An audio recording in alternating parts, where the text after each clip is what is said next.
Welcome back to Your Average Investor. Today we're going to be talking about Abercrombie & Fitch, ANF, and analyzing if it's a good time to buy or sell the stock or what the heck is going on here. As always, this is not financial advice.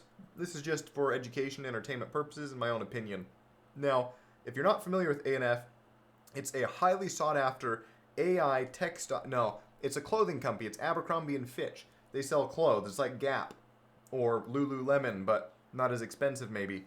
And they have gained over 1,000% from their 2022 lows.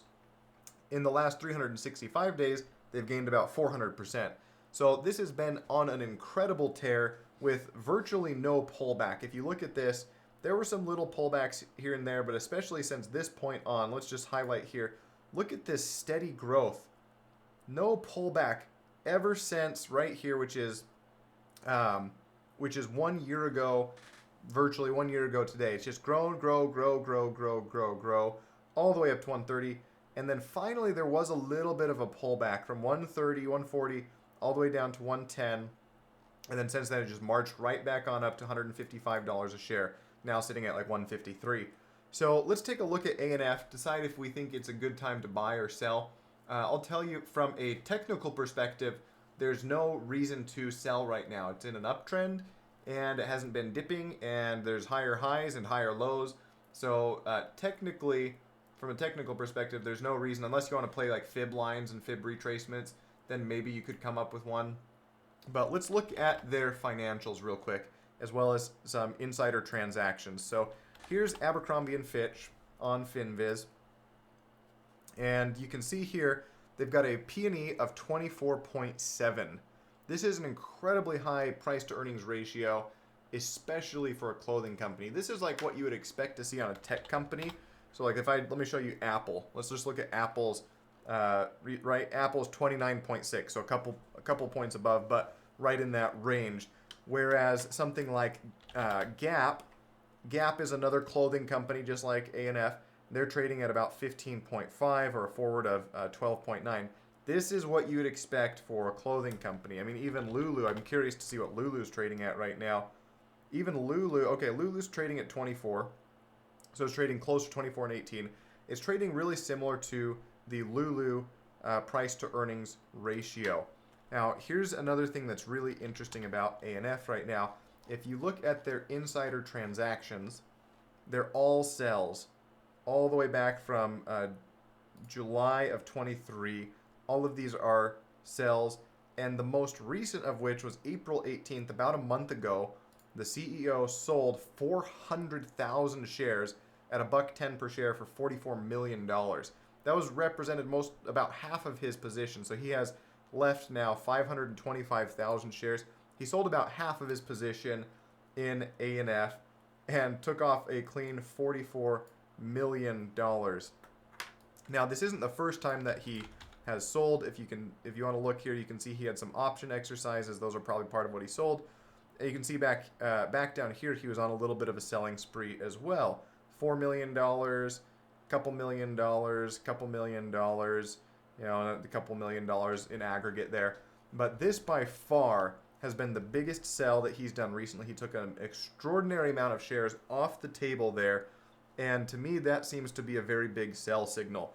So if I'm going to play this, I haven't decided if I'm going to yet or not, what I would be looking at is some sort of play to the downside through just straight up shorting the shares, or by potentially shorting through a naked call option contract.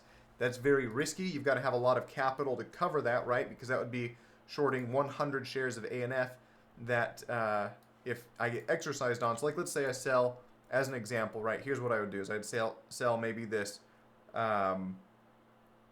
like 170 right here, and I'd make $400 off, which is almost nothing. But what I'm on the hook for is if ANF moves up, say they go up to $200 a share, I am on the hook for giving somebody 100 shares of ANF, no matter what the price is. So it goes up to $200 a share. I've got to come up with 20 grand to give them for that, unless ANF goes down again, in which case, of course, I can buy in cheaper. So I'd be on the hook for 100 shares of ANF. Not a smart position to be in usually. So probably what I would do instead is I would do some sort of bear call spread where I'd be selling a call and buying a call, something like this, right? So I'd be making $155 credit, potential loss of $340 if the price moves up, or I'd just be shorting shares or buying puts outright. The premium is really juiced on all of these contracts though. That's where I'm shying away from puts, and I'm thinking I'll play this similar to how I said I'd be playing NVIDIA, which if you haven't watched that video right before earnings, I was saying what I'd likely do with NVIDIA is not play the earnings, but play the continuation. So if NVIDIA popped, buy and watch it move up, or if it dropped, sell and watch it move down and then cover.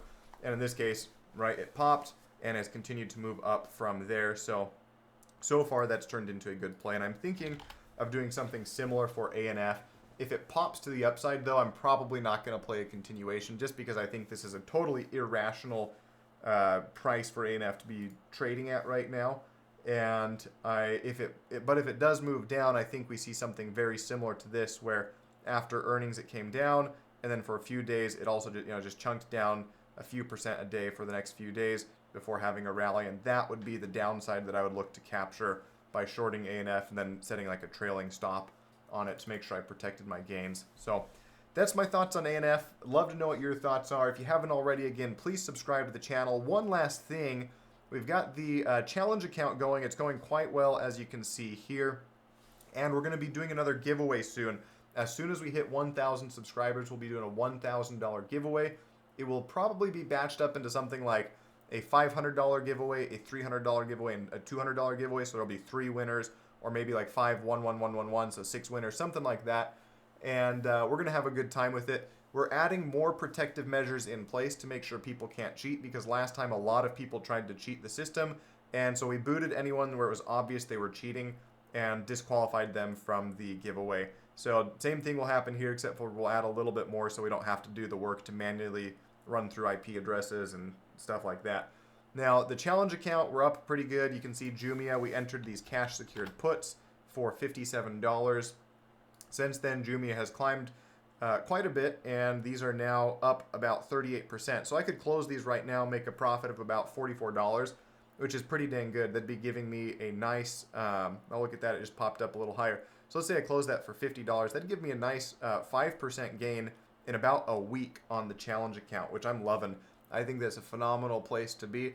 And I may end up taking these off the table in another week or so. If this premium dries up to about $20 per contract, I'll probably just buy that back and then look for another play, because that will have given me enough of the premium where it's worth it to just buy it back rather than let it run out for the rest of the month and expire worthless.